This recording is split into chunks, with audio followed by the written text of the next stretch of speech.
Él caminó hacia el granero para acabar con su vida, pero lo que encontró dentro la cambiaría para siempre. Antes de entrar en esta historia, cuéntanos en los comentarios desde dónde nos estás viendo y suscríbete si quieres más contenido como este. Elías caminaba con el peso de los fantasmas sobre sus hombros, cada paso una colisión sorda contra la tierra seca y agrietada que se extendía ante él como un mapa de sus propios fracasos. El sol de la tarde, un disco de cobre fundido en un cielo descolorido, proyectaba su sombra larga y retorcida, una caricatura grotesca que se arrastraba a su lado como un confidente indeseado. El aire era espeso, cargado con el polvo de los campos baldíos y el aroma amargo de las hierbas quemadas, un perfume que se adhería a su garganta y le recordaba la ceniza en la que se había convertido su vida. El granero se alzaba al final del camino, una silueta oscura y encorvada contra el horizonte. Antaño había sido un monumento a la promesa, a la abundancia, a la hermandad forjada con sudor y esperanza compartida. Sus vigas de roble habían resonado con risas y el eco de planes ambiciosos.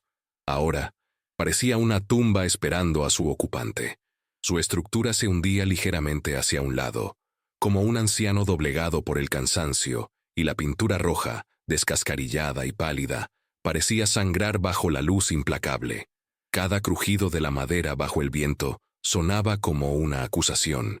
Elías sentía las miradas de las ventanas vacías de su propia casa a sus espaldas, ojos huecos que habían presenciado su lento descenso. Dentro de esas paredes, el silencio se había vuelto un depredador, acechando en cada esquina, devorando los últimos vestigios de calidez. Los objetos, antes familiares y reconfortantes, se habían transformado en reliquias de un hombre que ya no existía. Una taza de café a medio beber sobre la mesa, una silla fuera de lugar. Todo era un testimonio de una parálisis que había arraigado en su alma. El pueblo, un coro de susurros y miradas de soslayo, había emitido su veredicto hacía mucho tiempo. Era el culpable, el paria, el hombre cuya ambición había traído la ruina. Había dejado de luchar contra sus juicios, permitiendo que sus palabras se convirtieran en los ladrillos de la prisión que él mismo se había construido. Ya no había nada que decir, nada que defender. Solo quedaba este último acto, esta rendición final. La cuerda que llevaba en la mano, áspera y gruesa, se sentía extrañamente correcta, un instrumento de penitencia que había tardado demasiado en empuñar. Su textura rasposa contra su palma era un ancla en la deriva de su desesperación, una certeza tangible en un mundo que se había disuelto en la ambigüedad y el remordimiento. Al llegar a la gran puerta del granero, sus dedos temblorosos buscaron el frío hierro del pestillo. El metal protestó con un gemido largo y oxidado al ceder, un sonido que pareció viajar a través de los campos silenciosos, el último anuncio de su intención.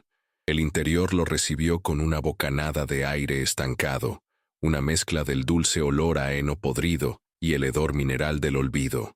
La penumbra era casi total, rota solo por finas lanzas de luz que se colaban por las grietas de las paredes, iluminando remolinos de polvo danzante como espectros suspendidos en el tiempo.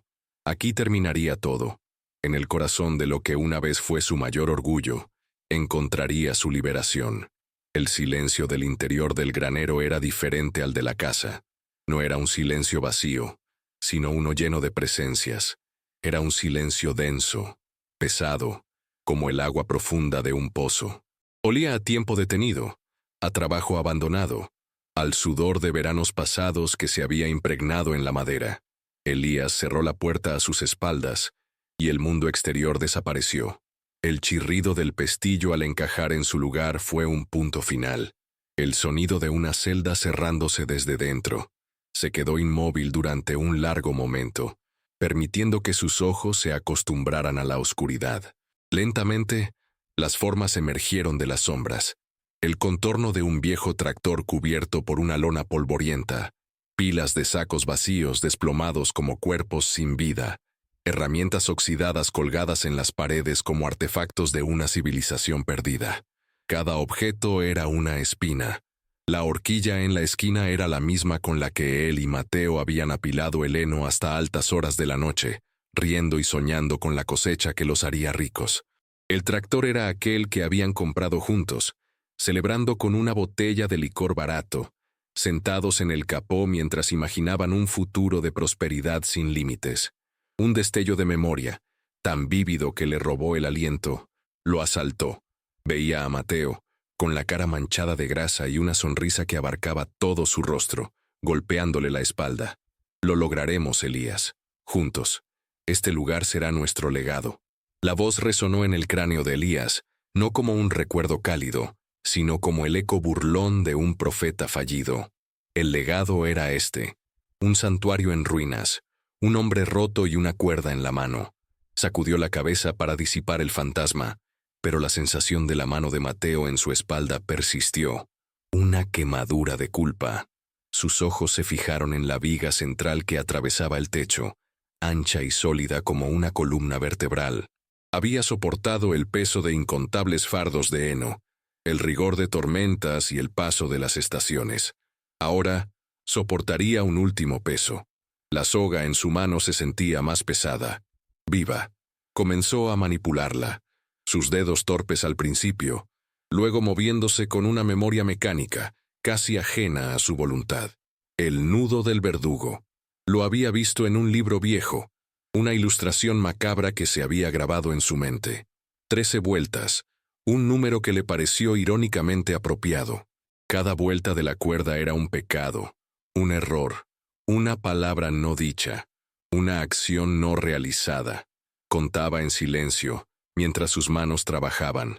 La primera vuelta por la codicia que lo cegó, la segunda por la discusión final con Mateo, la tercera por el sonido del metal retorciéndose, la cuarta por el silencio que siguió.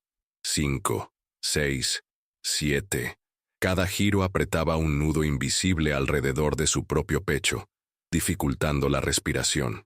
El áspero cáñamo raspaba la piel de sus dedos, dejando pequeñas abrasiones rojas, un estigma menor en comparación con el que llevaba por dentro.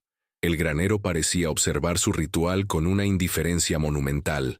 La luz que se filtraba había cambiado, volviéndose más anaranjada, más lúgubre, pintando largas sombras que se estiraban y se contraían con el más mínimo movimiento, como si las paredes respiraran. El polvo en el aire ya no danzaba, parecía haberse asentado esperando. Una vez que el nudo estuvo completo, lo sostuvo frente a él. Era una creación perfecta y monstruosa, un símbolo de finalidad absoluta. En su diseño no había lugar para el error o la vacilación. Era una respuesta simple a una vida insoportablemente compleja. La soga era la sentencia que el pueblo le había impuesto, y que él, finalmente, había aceptado ejecutar. Justo cuando levantaba el brazo para lanzar el extremo libre de la cuerda sobre la viga robusta, un sonido detuvo su movimiento. No fue el gemido del viento ni el crujido de la madera vieja. Fue algo pequeño, casi imperceptible, un susurro suave que se deslizó por el aire denso y se enganchó en el borde de su conciencia. Se quedó petrificado, con el brazo a medio levantar, la cuerda colgando de su mano como una serpiente inerte. Su corazón, que había estado latiendo con un ritmo fúnebre y resignado, de repente se aceleró, martilleando contra sus costillas con una violencia primitiva. ¿Qué fue eso? Su primera reacción fue la negación. Era su mente, fracturada por el dolor y la soledad, que le jugaba una última y cruel pasada. Era el eco de sus propios pensamientos torturados, tomando una forma audible en el silencio opresivo. Esperó, conteniendo la respiración, esforzándose por escuchar más allá del rugido de la sangre en sus oídos. El granero volvió a su quietud sepulcral. No había nada, solo el olor a descomposición y el peso de su propia decisión. Exhaló lentamente, el aire saliendo de sus pulmones en una nube temblorosa. Una alucinación. Por supuesto. Estaba perdiendo el juicio justo al final. Con una determinación renovada y sombría, tensó los músculos de su brazo otra vez, preparándose para completar el acto. Y entonces lo oyó de nuevo. Esta vez más claro. No era un susurro, sino una palabra, o el fragmento de una. suave, temblorosa, como el murmullo de una oración. Provenía de la parte trasera del granero, del rincón más oscuro, más allá del tractor cubierto y las pilas de sacos. Un escalofrío helado recorrió su espalda, erizando el vello de sus brazos. No estaba solo. La idea lo golpeó con la fuerza de un golpe físico. Alguien estaba allí, oculto en las sombras, observándolo. ¿Quién? Un vagabundo buscando refugio. ¿Un niño del pueblo que había entrado a jugar? O algo peor, la paranoia, un viejo compañero de sus noches de insomnio, se apoderó de él. Quizás era alguien del pueblo, alguien que lo había seguido para ser testigo de su vergüenza final, para asegurarse de que el monstruo recibiera su merecido. La imagen de rostros conocidos observándolo desde la oscuridad, saboreando su humillación, encendió una brasa de ira en medio de su desesperación. La cuerda en su mano dejó de ser un instrumento de liberación y se convirtió en un arma. Apretó el puño, el nudo presionando contra sus nudillos. Lentamente, bajó el brazo y dio un paso sigiloso hacia la fuente del sonido. Sus botas, que antes habían resonado en el suelo de tierra, ahora apenas hacían ruido. Se movía con la cautela de un cazador, aunque no estaba seguro de si era el cazador o la presa. El corazón le latía con una nueva cadencia, una mezcla de miedo y furia. Quienquiera que estuviera allí, había profanado su santuario de muerte, había interrumpido su rito sagrado de autodestrucción, y por eso merecía una confrontación. «Sal de ahí». Su voz salió como un graznido áspero, roto por la falta de uso y la tensión. El sonido pareció ser absorbido por la inmensidad del granero, sin generar respuesta. Solo el silencio, ahora cargado de una expectativa insoportable. «Sé que estás ahí», insistió, su voz un poco más fuerte, más amenazante. «Muéstrate». Se detuvo junto al tractor, usando su volumen como escudo. La oscuridad en la esquina trasera era casi absoluta, un agujero negro en la penumbra. Pero el sonido había venido de allí. Estaba seguro. Esperó, cada segundo estirándose en una eternidad. La única respuesta fue otro murmullo, esta vez inconfundiblemente el sonido de un llanto ahogado, un llanto infantil. El sonido de un niño llorando desarmó por completo su ira. La furia se evaporó, dejando tras de sí una confusión fría y punzante. Un niño. ¿Qué hacía un niño aquí? Dejó la cuerda sobre el capó polvoriento del tractor. El nudo perfectamente atado ahora parecía obsceno, fuera de lugar. Se movió hacia la esquina oscura, ya no con la sigilosia de un depredador, sino con la vacilación de un hombre que se adentra en un territorio desconocido y sagrado. Sus pasos eran lentos, sus botas levantando pequeñas nubes de polvo que brillaban en los escasos rayos de luz. A medida que se acercaba, las formas comenzaron a definirse en la penumbra. Lo que había parecido una pila de harapos o sacos viejos adquirió una silueta humana, o, más bien, varias siluetas, agrupadas en un nido improvisado de heno y mantas raídas. Vio primero a la mujer. Estaba de espaldas a él, arrodillada, con los hombros encorvados como si llevara un peso invisible. Su cabello oscuro estaba recogido en una trenza desordenada, y su vestido, aunque limpio, estaba desgastado y remendado. A su alrededor, acurrucados contra ella como polluelos buscando calor, había 4 niños. El más pequeño, un bebé envuelto en una manta, estaba en su regazo. Los otros 3, no mucho mayores, se apretaban contra su espalda y sus costados. Uno de ellos era el que había sollozado. La mujer le susurraba suavemente tratando de calmarlo. Elías se detuvo a unos metros de distancia, una estatua de asombro y estupor. Su mente luchaba por procesar la escena. Una familia. Una familia viviendo en su granero abandonado. La mujer, al sentir su presencia, o quizás al oír el repentino silencio, se tensó. Lentamente, como si temiera que un movimiento brusco pudiera hacer que todo se desmoronara, se giró, y Elías sintió que el suelo se abría bajo sus pies. No era una extraña, no era una vagabunda anónima, era Lidia, la viuda de Mateo. El rostro que había evitado durante meses, el rostro que protagonizaba sus pesadillas, ahora lo miraba desde las sombras de su propio granero. Sus ojos, grandes y oscuros, se abrieron de par en par al reconocerlo. En ellos no había odio, ni la furia justa que él había esperado y creído merecer. Había algo mucho más devastador, un miedo profundo y una tristeza infinita. Sus labios se separaron, pero no salió ningún sonido. Los niños, sintiendo el terror de su madre, se quedaron mortalmente silenciosos, sus pequeños ojos fijos en la imponente y oscura figura de Elías. La escena era un tableau vivant del juicio final, pero uno que él nunca había imaginado. El juez no era una deidad vengativa, sino una viuda demacrada y sus hijos huérfanos, acorralados en el último lugar de la tierra donde deberían estar. El aire se volvió irrespirable. El olor a heno y polvo se mezcló con el olor a pobreza y miedo. Elías miró de Lidia a los niños, y luego su mirada se desvió hacia el tractor, donde la soga yacía como una promesa rota. La ironía de la situación era tan aplastante, tan cósmica, que amenazaba con volverlo loco. Había venido aquí para escapar de su culpa, para silenciar la voz de Mateo en su cabeza, y en su lugar, había encontrado el rostro vivo de su fracaso, la encarnación de las consecuencias de sus actos, rezando en la oscuridad. El silencio que se extendió entre ellos era una cosa viva y pulsante, más ruidoso que cualquier grito. Estaba tejido con hilos de culpa, miedo y una historia compartida que había terminado en tragedia. Elías se sentía expuesto, desollado bajo la mirada de Lidia. La oscuridad del granero ya no era un refugio, era un escenario iluminado por los focos de su propia conciencia. El niño mayor, un pequeño de quizás 7 años con los mismos ojos serios de su padre, se movió ligeramente, colocándose un poco más delante de su madre, un pequeño y valiente protector enfrentándose a un gigante. El gesto, tan lleno de una inocencia feroz, fue como una daga en el corazón de Elías.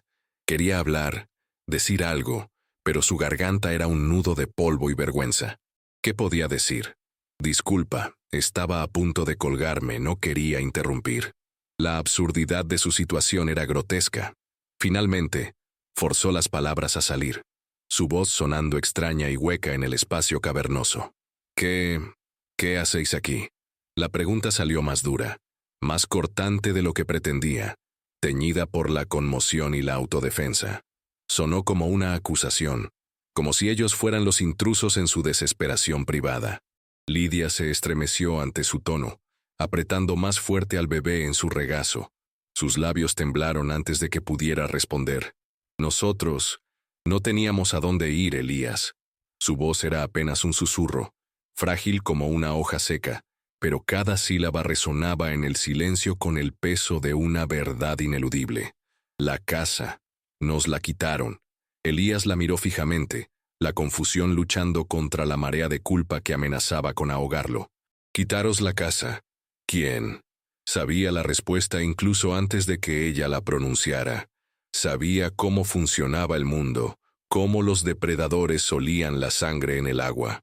«El señor Serrano», dijo Lidia, nombrando al banquero del pueblo, un hombre con una sonrisa tan aceitosa como su cabello peinado hacia atrás. La deuda de Mateo, con la pérdida de la cosecha y todo lo demás, no pudimos pagarla. Nos dio 2 días para desalojar. Todo lo demás.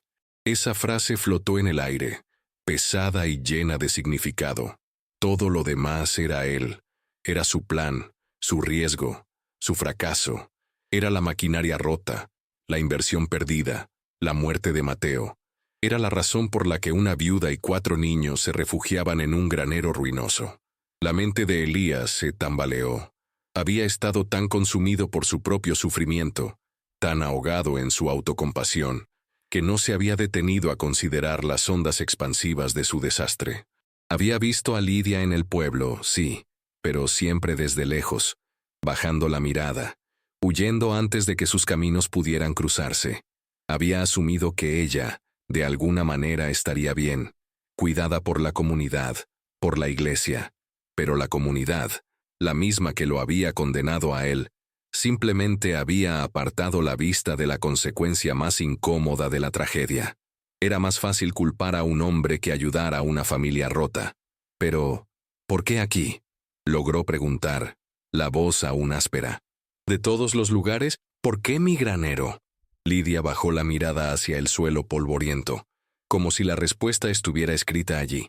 Este era el lugar de Mateo. Susurró. Sentía que aquí todavía quedaba algo de él. Pensé que estaría vacío. No quería pedir ayuda, no después de todo. Solo necesitábamos un techo hasta que pudiera pensar qué hacer. La lógica era tan simple y tan desgarradora que a Elías le costó respirar. Ella no había venido a buscarlo, a enfrentarlo. Había venido buscando el último fantasma de su marido, y en su lugar se había topado con el hombre que se sentía responsable de su muerte. La imagen de Lidia y sus hijos, acurrucados en el heno, desencadenó una avalancha de recuerdos que Elías había mantenido represados con un esfuerzo hercúleo. La presa se rompió, y el pasado lo inundó con una violencia brutal, arrastrándolo a ese día, el día en que el cielo se había desplomado. El sol brillaba con la misma intensidad cobriza de hoy, y el aire estaba lleno del zumbido de la nueva trilladora, una bestia de hierro y grasa que representaba todos sus sueños. Era más grande, más rápida, más cara que cualquier cosa que pudieran permitirse, pero Elías había convencido a Mateo. «Es una inversión, Mateo», le había dicho, con los ojos brillantes de ambición. «Duplicará nuestra producción. En 2 años seremos los dueños de este valle». Mateo, siempre más cauto, había dudado. «Es todo lo que tenemos, Elías, y más. El préstamo del banco es enorme». Pero la fe de Mateo en él era su mayor debilidad. Al final, había sonreído, había puesto una mano en el hombro de Elías y había dicho, «Confío en ti, hermano». Esa frase ahora lo perseguía en sus sueños, susurrada por una voz sin rostro. Estaban trabajando en la ladera oeste, la trilladora rugiendo como un dragón metálico, devorando las hileras de trigo. Habían discutido esa misma mañana. Una pequeña disputa sobre la velocidad de la máquina. Elías quería forzarla, apurar la cosecha antes de las lluvias que se rumoreaban en el horizonte. Mateo abogaba por la paciencia. «Esta máquina es nueva para nosotros, Elías. Vayamos con calma». «La calma no paga las deudas, Mateo», había espetado Elías, su impaciencia afilada por el miedo al fracaso. La tensión había quedado flotando entre ellos, espesa como el polvo del trigo. Y entonces sucedió. Un sonido metálico, un chirrido agudo y antinatural, seguido de un golpe sordo. La máquina se sacudió violentamente y se detuvo. El silencio que siguió fue más aterrador que el rugido. Mateo, que estaba más cerca, intentando despejar un atasco en la cinta transportadora, fue atrapado. Elías se quedó paralizado por una fracción de segundo, un instante que se estiró en una eternidad. Vio la expresión de sorpresa y dolor en el rostro de su amigo. Vio cómo el metal lo aprisionaba. El grito de Mateo fue corto, ahogado. Cuando Elías finalmente reaccionó, corriendo, gritando, ya era demasiado tarde. El recuerdo no era solo visual, era sensorial. Elías podía oler el aceite caliente y la sangre, sentir el sol abrasador en su nuca, oír sus propios jadeos inútiles mientras luchaba con la palanca de liberación. Pero sobre todo, recordaba el silencio de después. El silencio del campo, el silencio de los hombres que acudieron corriendo, el silencio de Lidia cuando le dieron la noticia. Su rostro, una máscara de incredulidad que lentamente se resquebrajaba en un dolor insondable. En los días que siguieron, los susurros comenzaron como un viento bajo. Lo estaba forzando demasiado. Siempre fue demasiado ambicioso. Pobre Mateo. Se dejó arrastrar por la locura de Elías. El banquero, el señor Serrano, había sido uno de los primeros en ofrecer sus condolencias. Sus ojos pequeños y calculadores ya evaluando la tierra, la maquinaria rota, la deuda. Los amigos apartaban la mirada. Las puertas se cerraban a su paso. No hubo una acusación formal, no hubo juicio. No fue necesario. La comunidad lo había juzgado y sentenciado en el tribunal de la opinión pública, y él, en el fondo de su alma destrozada, se había declarado culpable. Creía que merecía su desprecio. Creía que la muerte de Mateo era el precio de su arrogancia. La culpa se había convertido en su única compañera, una sombra que lo cubría todo, que envenenaba el agua y amargaba el pan. Y fue esa culpa la que lo había conducido, paso a paso, hasta este granero, hasta esta cuerda.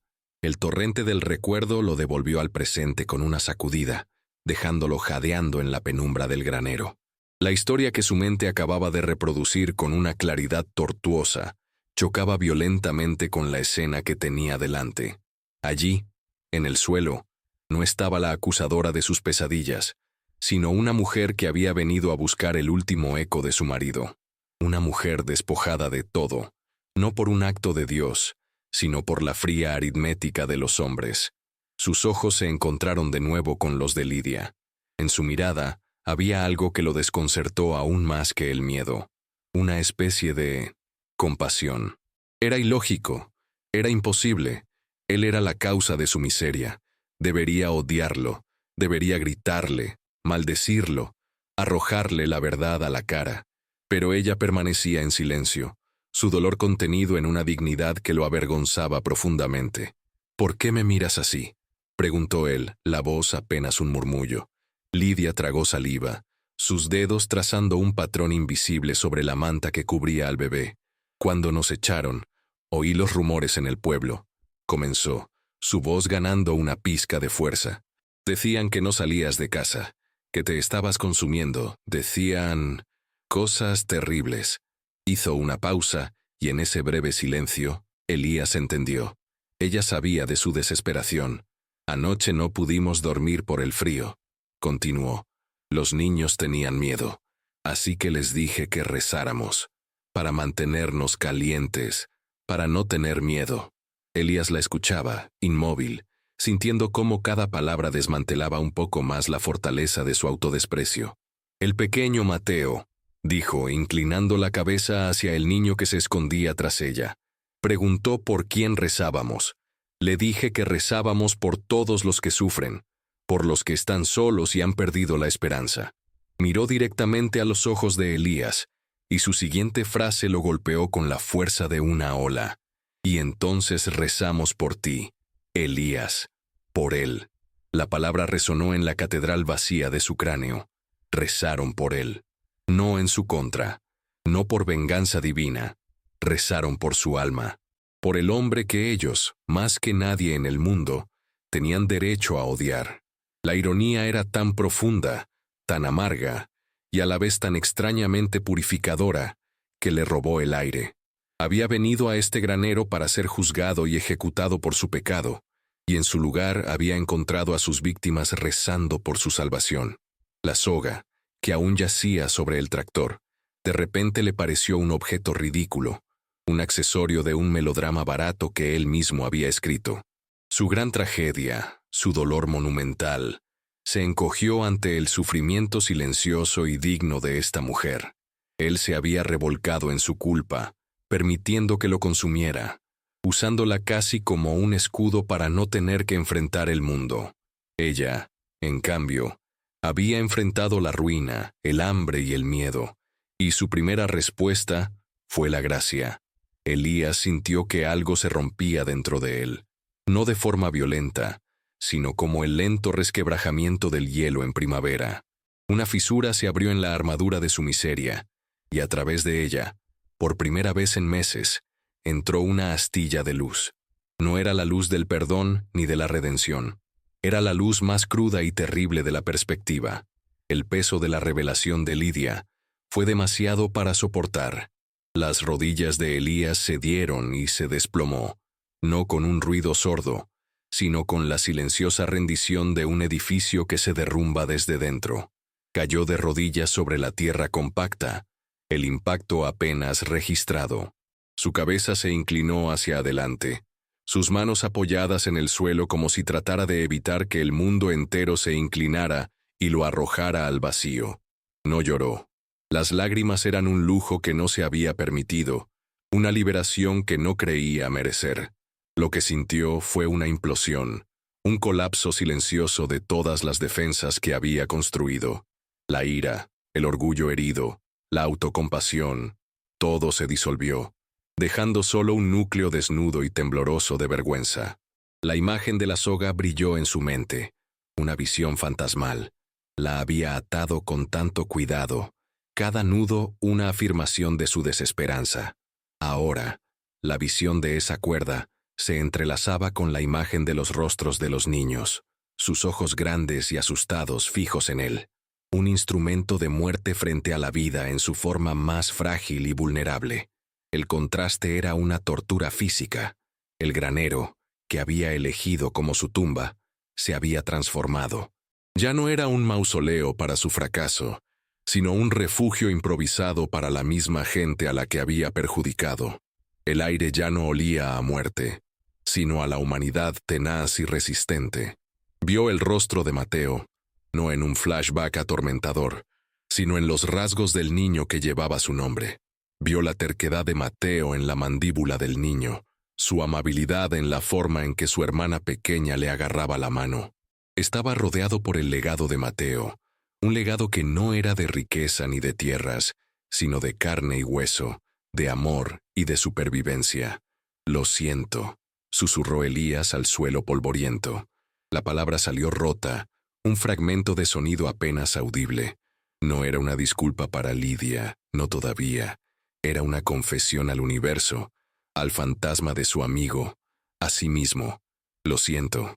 Lidia no se movió, no dijo nada. Simplemente lo observó. Su expresión era una mezcla insondable de dolor y una piedad que lo quemaba más que cualquier acusación. Le concedió el espacio para romperse. Su silencio era una forma de respeto, una comprensión tácita de que algunas heridas deben abrirse antes de poder sanar. Lentamente, Elías levantó la cabeza. Sus ojos, enrojecidos y salvajes, se encontraron con los de ella. Por primera vez, no vio a la viuda de Mateo, vio a Lidia, una mujer, y vio a sus hijos. No los vio como símbolos de su culpa, sino como personas, seres humanos que tenían frío, hambre y miedo, y estaban en su granero. La responsabilidad, una emoción que había intentado aniquilar junto con su vida, resurgió de las cenizas. Pero esta vez no era la responsabilidad aplastante de la culpa. Era una responsabilidad diferente, más simple, más inmediata. La responsabilidad de un hombre ante otro ser humano que sufre. Se levantó, sus movimientos rígidos y torpes como los de un hombre que vuelve a aprender a caminar. Su mirada se posó en la soga sobre el tractor. Sin pensarlo, se acercó, la cogió y con un único movimiento fluido, deshizo el nudo. La cuerda cayó al suelo. Un simple trozo de cáñamo inofensivo, despojado de su poder simbólico. El acto fue una renuncia, no a la muerte, sino a la narrativa que él había creado para sí mismo. Elías se quedó de pie por un momento, la cuerda deshecha a sus pies como la piel mudada de una serpiente. El aire en el granero pareció cambiar, volverse más ligero, más respirable. Se giró hacia Lidia y sus hijos, que lo observaban con una mezcla de aprensión y una incipiente curiosidad. El miedo en sus ojos había comenzado a retroceder, reemplazado por una cautelosa espera. Él no era el monstruo que habían temido, ni el fantasma atormentado que había entrado en el granero. Era simplemente un hombre roto, sí, pero un hombre al fin y al cabo. Su mente, que durante meses había sido un torbellino de remordimientos y planes de autodestrucción, de repente se aclaró, enfocándose en una sola idea, simple y práctica. No podía rebobinar el tiempo, no podía traer de vuelta a Mateo, no podía borrar la deuda ni restaurar la cosecha perdida. Esas eran imposibilidades monumentales, pero podía hacer algo. Ahora, en este momento. «Esperad aquí», dijo. Su voz todavía áspera, pero despojada de su anterior dureza. Sonaba más como una petición que como una orden. No esperó una respuesta. Se dio la vuelta y caminó hacia la gran puerta del granero. Sus pasos ahora más firmes, con un propósito que no habían tenido en mucho tiempo. Abrió el pestillo y la luz del atardecer inundó el interior, silueteando su figura por un instante antes de que saliera. La luz ya no se sentía acusadora. Era simplemente luz. Caminó rápidamente hacia la casa. La misma casa cuyo silencio lo había estado asfixiando. Al entrar, el silencio seguía allí, pero ya no era amenazador. Era simplemente un espacio vacío esperando a ser llenado. Se movió con una eficiencia que lo sorprendió. Fue al armario de la ropa blanca y sacó las mantas más gruesas, las que su madre había tejido, que olían a naftalina y a un pasado más amable. Fue a la despensa y encontró un pan que había horneado hacía 2 días, ahora un poco duro, pero era pan. Cogió un trozo de queso y una jarra de agua. Sujetando el torpe bulto en sus brazos, regresó al granero. Lidia y los niños no se habían movido. Estaban exactamente donde los había dejado. Una pequeña isla de humanidad en medio del abandono. Él se acercó lentamente para no asustarlos y depositó las cosas en el heno limpio, a una distancia respetuosa. «No es mucho», dijo, casi disculpándose, «pero hace frío por la noche, y debéis tener hambre». Lidia lo miró, sus ojos oscuros brillando con lágrimas no derramadas. No dijo gracias. No era necesario. Su mirada lo decía todo. Vio cómo el niño mayor miraba el pan con una intensidad que le retorció el estómago. Elías rompió un trozo y se lo ofreció. El niño miró a su madre, quien asintió levemente. Con dedos temblorosos, el niño tomó el pan y se lo llevó a la boca, comiendo con una avidez desesperada. Elías repitió el gesto con los otros niños, y luego le dio el resto del pan y el queso a Lidia. Ella aceptó en silencio, partiendo un pequeño trozo para ella y guardando el resto. Estos no eran actos de heroísmo, no eran gestos de redención, eran las acciones más básicas de la decencia humana, pero para Elías se sentían monumentales. Cada movimiento, cada ofrenda, era un voto en contra de la nada, un voto a favor de la simple, obstinada y dolorosa tarea de seguir viviendo. Se retiró a una distancia prudencial, sentándose sobre un viejo fardo de heno, y simplemente observó mientras la familia comía en silencio bajo la luz mortecina. No había elegido la vida para sí mismo, no todavía, pero había elegido protegerla de ellos, y por ahora eso era suficiente. El amanecer llegó no como una explosión de color, sino como una lenta dilución de la oscuridad. Una luz gris y lechosa se filtró a través de las grietas del granero, borrando gradualmente las sombras más profundas y revelando el mundo en tonos suaves y apagados. Elías no había dormido. Había pasado la noche sentado en su fardo de heno, una vigilia silenciosa. Escuchó la respiración tranquila de los niños, el ocasional susurro de Lidia mientras ajustaba las mantas a su alrededor. Cada sonido era un ancla que lo mantenía atado al presente, lejos de las corrientes traicioneras del pasado. Cuando la primera luz verdadera, teñida de un pálido rosa, tocó la puerta del granero, Elías se levantó y caminó hacia la abertura. El aire de la mañana era fresco y limpio, y olía a tierra húmeda y a la promesa de un nuevo día. Apoyado en el marco de la puerta, miró hacia sus campos. Seguían siendo los mismos campos baldíos. La tierra seguía agrietada. La trilladora rota seguía en la ladera como el esqueleto de una bestia prehistórica. Nada había cambiado en el paisaje exterior, pero todo había cambiado dentro de él. La culpa seguía ahí, un dolor sordo en el fondo de su ser, como un hueso mal soldado. Probablemente siempre estaría allí, pero ya no era una cadena que lo ataba al suelo. Se había transformado en un peso que tendría que aprender a llevar, una carga que le recordaría no solo su fracaso, sino también su nueva responsabilidad. Detrás de él, oyó el suave murmullo de la familia despertando, el llanto apagado del bebé, la voz tranquilizadora de Lidia. No se giró. En lugar de eso, siguió mirando el horizonte, donde el sol ascendía lentamente, tiñendo las nubes de oro y carmesí. No sentía alegría, ni una repentina epifanía de felicidad. Lo que sentía era algo mucho más frágil y a la vez más real. Una resolución, una determinación tranquila y sombría. Tenía que enfrentarse al señor Serrano. Tenía que encontrar una manera de mantener a esta familia a salvo. Tenía que empezar a reconstruir, no por ambición, no por orgullo, sino porque 4 niños pequeños y su madre estaban durmiendo en su granero. La soga seguía en el suelo, una mancha oscura sobre la tierra. Era un recordatorio de lo cerca que había estado del abismo.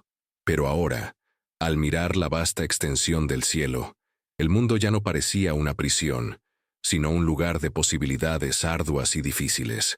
El camino por delante sería insoportablemente duro.